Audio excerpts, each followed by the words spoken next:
Ketika dunia disarankan sebaiknya lockdown sampai waktu yang lama oleh globalis cabal seperti pernyataan Bill Gates, ternyata pernyataan ini tidak dianggap oleh banyak negara.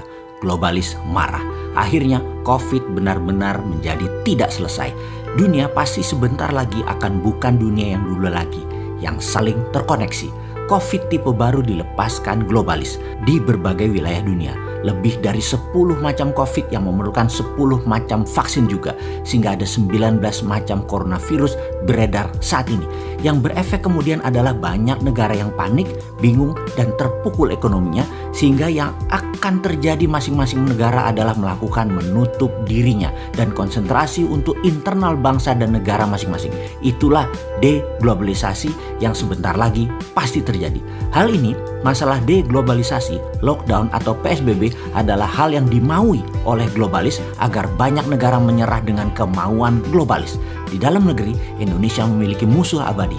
Musuh Indonesia adalah resesi, depresi ekonomi, inflasi, bunga bank yang tinggi, kebijakan politikus yang mementingkan kelompoknya juga untuk negara asing dibela oleh politikus tersebut, negara superpower yang tertarik dengan sumber daya alam Indonesia, dan terakhir, globalis. Itu adalah musuh utama.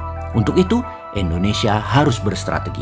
Sementara dunia akhirnya meyakini bahwa COVID akan bersama manusia dalam waktu yang cukup lama. Bahkan hingga 5 tahun ke depan atau 10 tahun ke depan akan masih ada. Lalu apa yang terjadi di dunia sebentar lagi? Vietnam dan Thailand yang kelebihan beras mulai menyimpan cadangan berasnya untuk kebutuhan mereka sendiri. Rusia, penghasil gandum untuk Eropa dan Timur Tengah mulai memikirkan untuk kebutuhan nasionalnya. Amerika pun mulai menyetok minyak bumi dari Timur Tengah. Cadangan pangan Cina dan cadangan energi Tiongkok sedang dikuras oleh Amerika. Karena pandemi ini, seluruh negara dunia menjadi egois, memikirkan bangsa dan negaranya sendiri.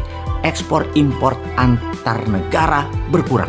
Efek global seakan menunggu genderang perang meletus yang memang diadu oleh globalis. Saat ini Hong Kong tegang, Myanmar tegang, Taiwan tegang, Korea Selatan tegang, Jepang tegang. Bahkan Amerika masih tegang di dalam negerinya, juga Tiongkok tegang. Semua negara seakan siap perang. Tiongkok bahkan di sisi timurnya berkumpul semua kekuatan arsenal persenjataannya secara masif sudah tertata. Batu bara dari Indonesia dan Australia ke arah Tiongkok sepertinya akan ditahan di Laut Cina Selatan oleh armada ke-7 Amerika, dan ini akan menimbulkan tekanan kuat ke Tiongkok yang tidak punya suplai energi. Listrik bisa padam di Tiongkok sebentar lagi. Alat komunikasi bisa mati di Tiongkok sebentar lagi. Armada kelima di Timur Tengah milik Amerika terus mengganggu memperlambat kapal bahan bakar minyak ke Tiongkok. Armada 7 Amerika di Laut Cina Selatan mengontrol Vietnam, Thailand, dan negara ASEAN dilarang menyuplai ke Tiongkok untuk pangan. Tiongkok pasti murka. Lalu bagaimana sikap Indonesia? Di tengah pandemi corona yang berkecamuk perang globalis versus nasionalis Amerika, sesungguhnya posisi Indonesia tidak mendukung globalis maupun tidak mendukung nasionalis Amerika. Namun masalah Indonesia adalah terlalu mengandalkan asing IMF, World Bank, serta mitra dagang investasi ambil negara Tiongkok. Sesungguhnya kalau jadi perang berkepanjangan antara Amerika dan Tiongkok, maka inilah kesempatan emas membangun Indonesia tanpa globalis, tanpa asing, tanpa asing. Namun sayang, yang terjadi di Indonesia ada sebagian kecil pejabat, ada oligarki, ada kelompok masyarakat bayaran, ada yang tidak tahu apa-apa namun sudah tertanam kebencian mendalam akan kelompok tertentu, putra bangsa tertentu, dan terus saja saling serang, saling jelek-jelekan, dan selalu Indonesia gaduh saat ini. Sosial media mengambil peran besar mengendalikan doktrin maupun hasutan.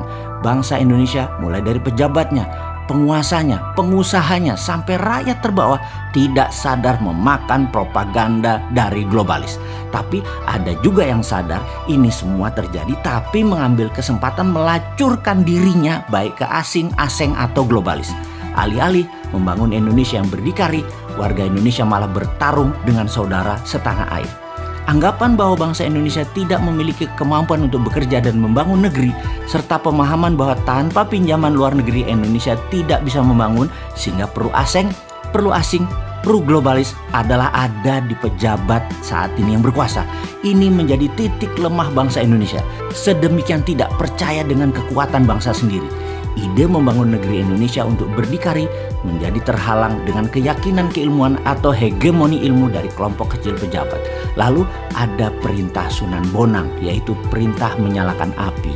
Tinitah Sabdo Sumuruping Dahono yang seharusnya terjadi di masa sekarang ini telah menunggu selama 5 tahun lebih perintah tersebut untuk dilaksanakan.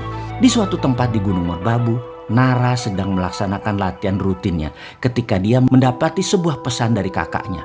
"Adikku, kamu harus turun gunung sekarang. Lihatlah negerimu. Kini saatnya kamu bela tanah airmu. Bebaskan negerimu dari cengkraman asing." "Aku belum siap.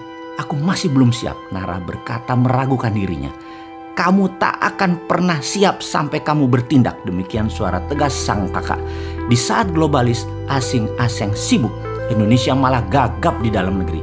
Bukannya mengambil kesempatan untuk menggerakkan kedaulatan mendominasi selat dan laut di dalam Indonesia, bukannya memanfaatkan kekuatan sumber daya alam mineral dan membangun kekuatan pangan, tapi malah nyender ke oligarki, globalis, dan negara besar.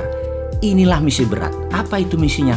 Melepas cengkraman globalis, asing, dan aseng adalah perjuangan Nara, sang kapten Dinaran. Sayang, saat ini ternyata serangan musuh Indonesia yang terbesar seperti depresi, resesi, inflasi, globalis seakan menjadi musuh nomor 2 karena kepercayaan atas kapten Dinaran belum didapat.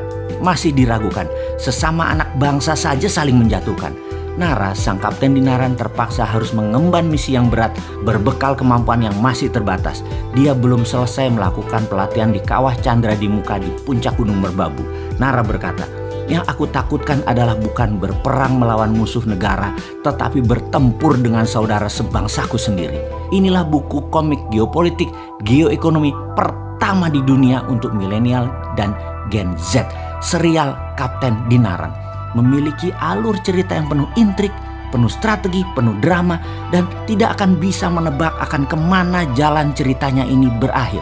Strategi bernegara, negara superpower, globalis cabal yang menggurita, shadow banking, deep state, dan banyak lagi intrik geostrategi dunia terjadi dibahas dalam komik Kapten Dinaran ini. Yang menjadi pertanyaan, bisakah globalis dikenali, dikalahkan, dan dibongkar oleh Nara, sang Kapten Dinaran?